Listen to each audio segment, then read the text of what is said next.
Jetcast Nation, welcome to episode 22. I am Pat, that's Ray. It's been a little while since we talked to you guys, so we have a bunch of things we need to break down. First off, though, I want to introduce our new sponsor, SeatGeek.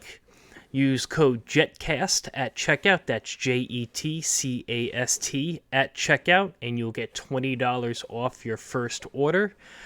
Ray, it's been a little while. How you been? Good. Got the baby. So Yes, you're back from paternity nights. leave. Sleepless nights. That doesn't stop the news cycle from going. So we got a lot to catch up on. Yep. So the first thing I want to talk about is the schedule. The schedule came out after our last video. Mm-hmm.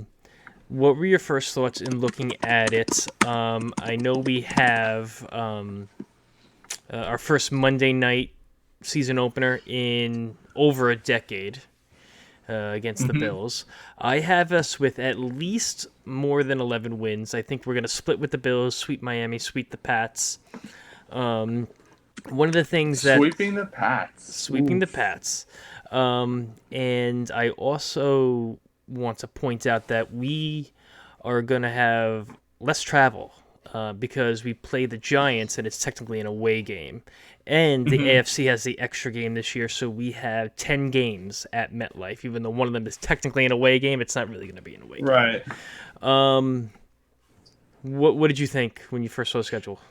It's wild because when we did a stream not too long ago, and I said if I ever had the option to choose a home opener or the first game of the year, I would choose probably New England or one of the easier teams, considering that we have a lot of moving parts, a new offense that we're going to be installing. So, of course, we get Buffalo right off the bat, the one team that I said I did not want to face. But, hey, we're getting thrown into the gauntlet right away. I mean, the schedule to start off the year is not. First of all, a lot of Jet fans think that New England's a cakewalk. I know you just said that we expect to sweep them. How about we get one win against them? I feel like it's been 10 years. Start off at home against Buffalo, then we go to Dallas, home to New England, home to Kansas City, and then even though Denver sucked last year, we always seem to struggle on the West Coast. And then we're home to Philly. And then we're technically at the Giants. So you're facing... You got a bye week and then the Giants. Yes. You're facing potential playoff teams, and then we're home to the Chargers. So until we get to the Las Vegas Raiders, you're facing one team that's not a playoff team in New England. That's it. Buffalo, Dallas, Kansas City. Oh, wait, Denver. So Denver. I meant to say Denver and New England. So you have Buffalo, Dallas, Kansas City, Philadelphia, and the Giants. So and then the Chargers. So you have 6 out of your first 8 games most likely against playoff teams. So it definitely starts off. It starts off hard, but when you look at the schedule and you realize that Aaron Rodgers is on the team now, it feels a lot less of a mountain to climb, at least from my perspective. In the past we'd be looking at this and you realize how bad of a gauntlet it is, but once you have Aaron Rodgers on the team, I think every game we should be in at least every game. And with the defense, I expect the defense to be even better than it was last year. But before the bye week, I could see us beating the Bills, Pats. If we're 3-3 at least by the bye week, I think I'd be happy with that. I don't expect Kansas City at home and the Eagles at home will be tough, but at least we're in our own building.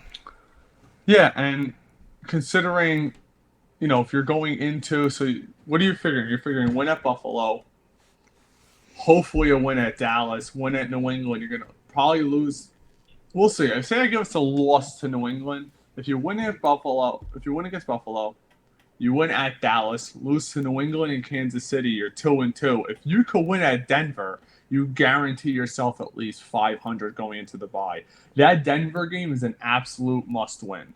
And even I feel like Week 1's almost a must-win, and I hate to say that because I'm not usually one of those fans that do or die with early season scheduling, but if you lose to Buffalo, the gauntlet we are facing the next 6 out of 7 weeks is brutal. And, that you win against Buffalo, all of a sudden you feel like you could beat any team. I think it depends also on the game. If it's a complete blowout, then yeah, it's 5-alarm fire. But if it's a tight game and we lose by a field goal at the end of the game or in overtime and something like that, then I can live with the loss, knowing that we played probably the top team in the AFC and stood toe to toe with them. If we beat them, then fantastic. But I think it also depends on how that game goes. Right. Well, we almost beat Buffalo last year with, Mike White. Right. And Joe Flacco and that quarterback carousel back there. So adding Aaron Rodgers, I mean, think about how we lost to the New England Patriots last year. It was all defense. I mean, we kept Buffalo in check because of the defense, and the offense did enough. That last drive, right? That last drive was it three or four running plays, and it was the same running play, like back to back. So, it was definitely the defense that kept us in the game, and the offense just did enough to win. And the same thing with the game in Buffalo. The offense just came up short, and Mike White ended up with a few less ribs by the end of the game and had to be, carried off the field. So, okay, so, tough schedule, but, everybody's, it's not like we're the only ones with a tough schedule. Everybody in the AFC East is facing the AFC West this year and the NFC East. So everybody's going to be on a level playing field. Again, I think we get at least north of 11 wins and possibly fighting to That's gonna be tough to win the division. I know it's going to be tough, but with Aaron on the team, I think anything is possible. And I think the defense should be just as good, if not better, than last year. So, I mean, we kept teams to, 20 points and under consistently throughout last season. I know the competition is higher, is more, is tougher this year. But those are games you should win with a competent offense, a competent quarterback. So, we'll see. I can see a trap game at the end with that Thursday night game at the Browns. So the Browns might be fighting for something too at that time, though. Right, and with it being on a short week, I could see a trap game there. But we'll see. Speculating this early on a schedule is always tough. Yeah, well, one or two injuries could change how the outlook of a game looks. Exactly. So, moving on to Quinnen. He's not at OTAs, understandable. I think he's scheduled to make $9.5 million. This is his 5th-year option that the Jets picked up. Technically the Jets don't have to do anything. And they have 2 years of franchise tags if they really wanted to put his feet to the fire. But I think for his sake and for the fans' sake, he deserves an extension. I think he wants. I've been seeing $20+ million. I've seen $25+ million. I've seen that the money has already been worked out. It's a matter of how many years. They're also trying to redo Aaron's contract at the same time. I think we're at $18 million right now under the cap. What are your thoughts? Well, remember, we still have the draft class to sign, but I seen today. They're almost done. They're almost done signing the draft class. Yeah, I seen today that a couple of people were saying that the contract's almost done with Quinnen. We'll see.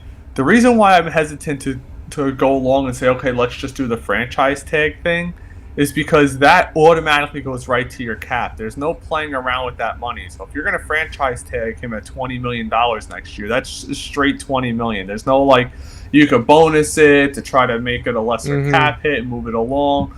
Also, what I don't understand is so many Jet fans out there are like, well, maybe we'll get 2 first-round picks for him. We drafted him 3rd overall, hoping he would turn into the player that he has now. You take care of your own. I don't understand this obsession with, we have Darrelle Revis, you got to trade him. Like, keeping our own talent. We got rid of Leonard Williams. He goes to the Giants and becomes a Pro Bowler over there because we didn't want to pay him. It's like we finally have a guy that has worked out, one of the leaders of this defense. And if you don't think that he matters way more than the statistics, go look at what happened in that Buffalo game when he was off the field. It was night and day because teams know on their offense that they have to scheme against him. You can't leave him one-on-one, which frees up the guys on the outside. And that's why we drafted guys like Will McDonald and Jermaine Johnson to get after the quarterback on the outside on those one-on-ones. Without Quinnen, they're not going to be nearly as effective. I'm in the camp of paying him.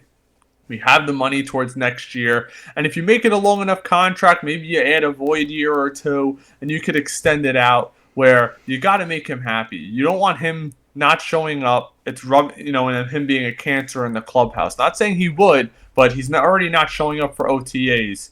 So we already seen this saga before with Revis.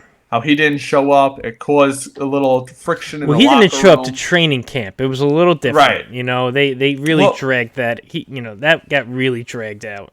It'll be interesting to see if Quinnen would be willing to drag that out. I don't know. I don't think he's the type. From what I've seen and what I've read on him, he doesn't seem like the person that would do that. I feel like is more of a team guy than say Revis was, at least in that instance. I don't know. I'm in the camp too where they got to pay him. They just got to get it done and move on. He's homegrown. Everybody loves him. He's got the numbers and the production to back it up. He's the best player on the defense outside of Sauce Gardner. And that's even questionable. Right. That's how great he is. Yep. Aaron at camp.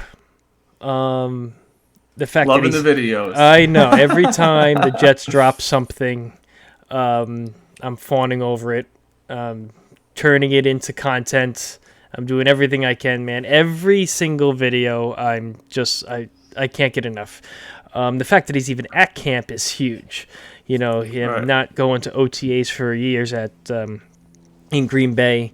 Today I'm seeing videos of him at a Taylor Swift concert. So he's definitely living his best life right now. Bam Knight was on Good Morning Football yesterday, I think it was, saying that he's basically like another coach in the room.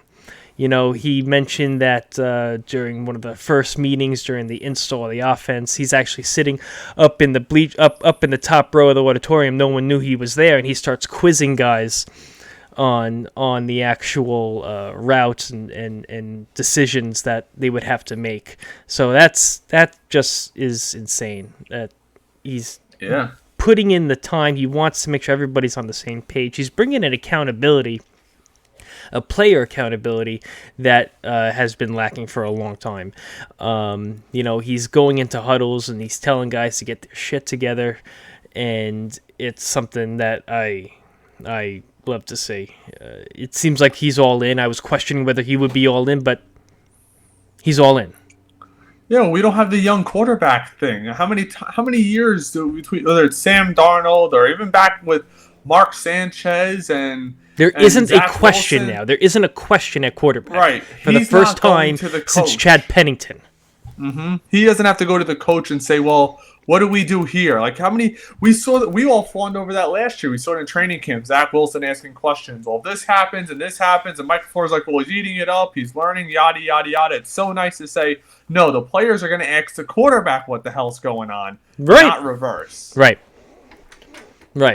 And I saw a lot of things that alluded to he's going to be highly involved with Hackett in setting up the game plan.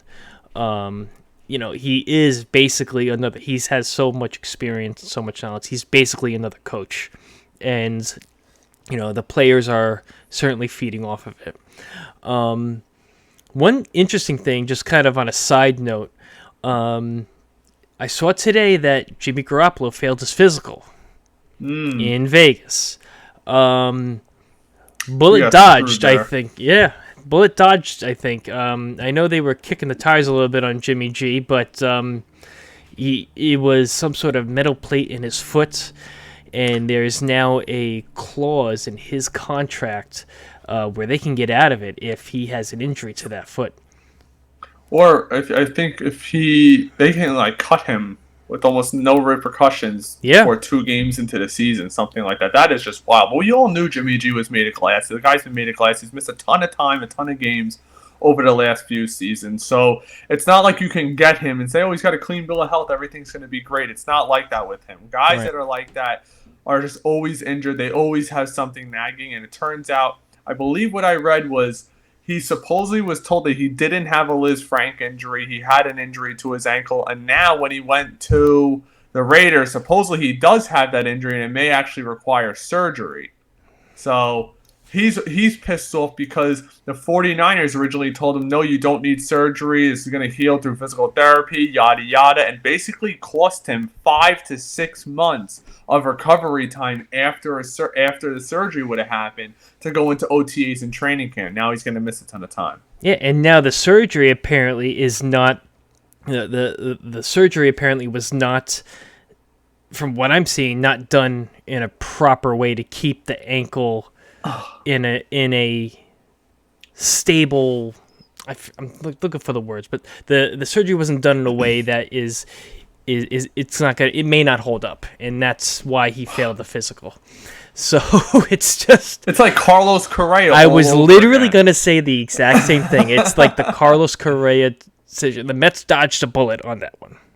To be he's out now. Carlos Is he? Correa. I didn't even. Yes, he is out, and he's got the foot injury. It's creeping in. Turns out the Mets may have dodged a major bullet there. All right, so DeAndre Hopkins got cut. Yes. The Cardinals are eating, I think, $22 million in dead cap to cut him, which is just bananas. Wonder how Kyler Murray feels about that.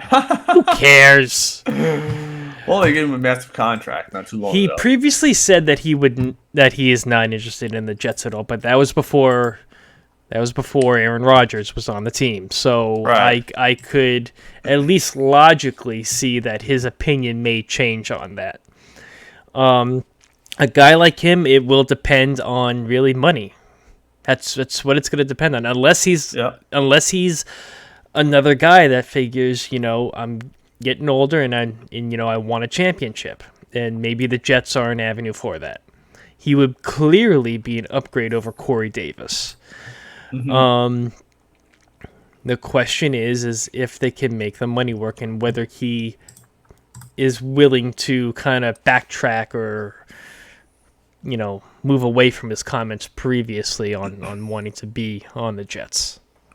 Yeah, well, everybody thought Becton was a guarantee to be a Jet, and then all of a sudden the Ravens came out of nowhere. You'd think, we saw the similar thing with Calais Campbell. He was scheduled to Odell Beckham. Beckham. Oh, I thought you said Becton. I was like, wait a minute. No. Beckham. Well, maybe I did. Beckham. Odell. Let's say Beckham. Same thing with Calais Campbell. Calais Campbell wanted to win a championship, come in ring shopping, and he signs with the Lonely Falcons. But I will say this. I know a lot of Jet fans are hyped about potentially getting Hopkins.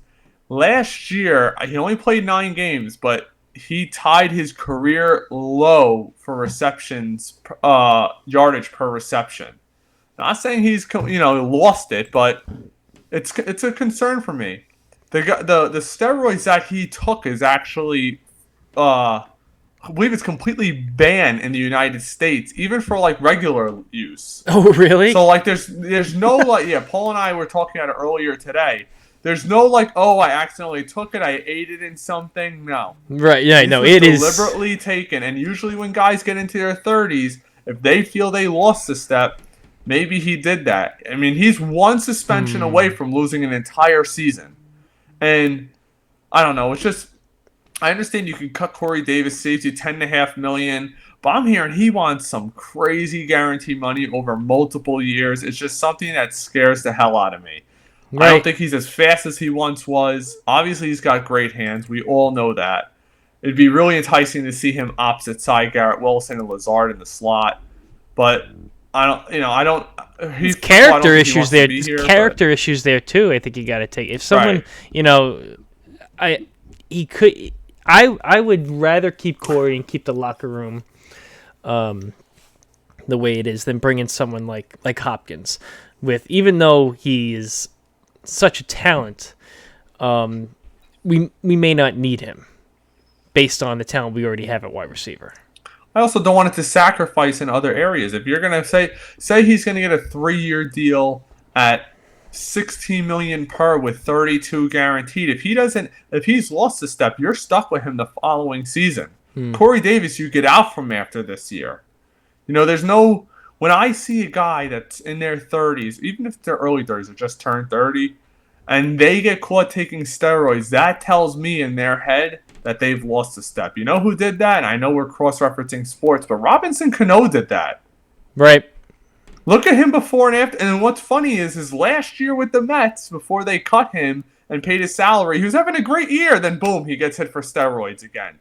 Players don't just take steroids to get an edge randomly. It's when they feel that they've lost a step and they're trying to either pressure of a contract or their reputation throughout the league. That scares the hell out of me. And nobody knows. We can sit here and speculate all we want. Nobody knows the kind of player he's going to be coming back from steroids. How long was he doing it? Did he do it all last year? Was he doing it the year prior and just got caught this year? We don't know. But his statistics say that he tied, out of 7 years in his career, tied the lowest yards per reception last year at 11.2. And then he gets hit with steroids. So is he really on the decline? It's hard to say, but that's not a chance that I'm necessarily willing to take for that kind of money. Now, if you're telling me you're going to bring him in an Odell Beckham contract, 1 year, $15 million with a bunch of incentives, and you're going to cut Corey Davis, that's one thing. But guaranteeing more than 1 year for me would be off the table. No, I agree. I think the risk is a little too much there. Rich?